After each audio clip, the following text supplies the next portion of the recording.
Typically, if there is any delay at all, any hesitation in their answer, the property is a freaking nightmare, it's a mess.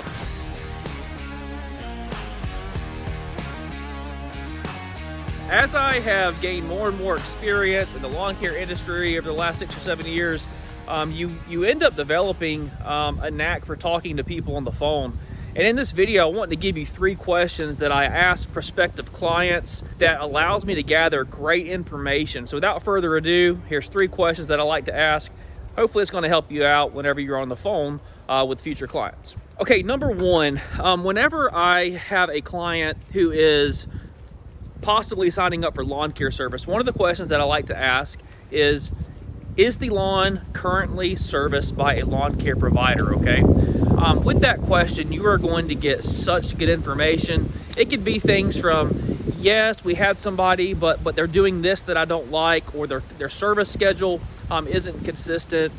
Or you may find out that, like, oh, this client is probably just going to be a pain in the butt, you know, because they're really bad-mouthing their lawn care provider, and I know this company, and they typically do good work. So by just asking that question up front, they will just start talking. They'll start talking about their lawn care service provider, what they like, what they don't like, or if the lawn is not being serviced by a lawn care provider, they may tell you, oh no, it's been a while, and that's a red flag that this property might be a cleanup.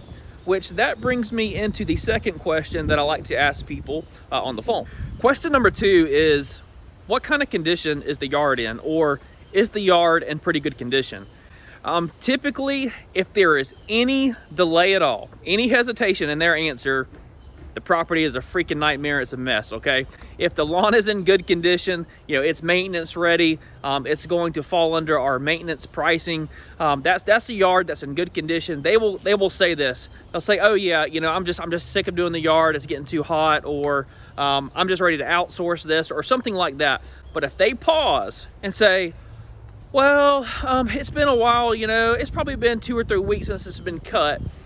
Those are the dreaded words. If they say it's been 2 to 3 weeks and there's hesitation in their voice, those edges on that property have not been cut this year, guaranteed. And you need to make sure that you have that conversation on the phone with them and say, hey, just so you know, the price that I'm sending in your estimate, it is for a yard that is in maintenance ready condition. If there is a cleanup that is substantial, I'm not talking about just getting you a good cut on a yard that's overgrown, but if there's a cleanup here, there's going to be a separate charge in addition to what I'm sending you on this estimate. So the second question I like to ask them, again, it kind of plays off the first, is what kind of condition is the yard in, or is the yard in pretty good condition right now? Okay, and the final question that I ask people on the phone, and this is just such a time saver, and really just helps out not only you but the client, but it's with regards to landscaping or sod installations, something other than lawn mowing, okay?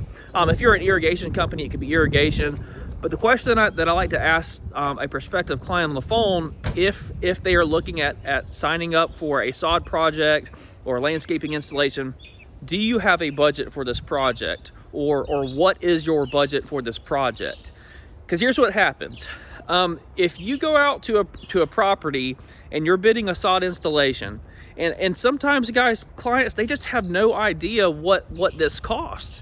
And you have wasted your time if you show up and provide them a $7,000 or $8,000 estimate and they think that they're going to get this done for $1,500. Like, I've just found that it's not always people being cheap, it's just people don't know what the price of certain things cost. Holds true for landscaping, okay? So if you ask that question, do you have a budget for this project, or what is your budget for this project? They're going to either say, yeah, you know, we were hoping to spend around $5,000 to have the beds redone, or we know we'd like to keep a budget around this. Most people, if they say that, they're going to be a good client and you can execute a project for them and it's worth your while to get out there and do the estimate. But if the client says, oh, I just have no idea, you know, how much something like a sod install costs, you know, we're just getting quotes right now, save yourself the time and hassle.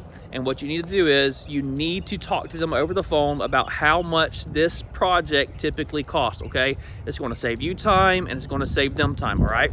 So what I like to say is hey, you know, you're asking for a basic flower bed tear out redesign and installation. You know, typically on residential yards in your neighborhood, that's falling around $5,000 to $6,000. You know, are we on the same page there for a full tear out of your flower beds, supplying the material and giving you a new design for new flower beds? Is that about what you are expecting to spend?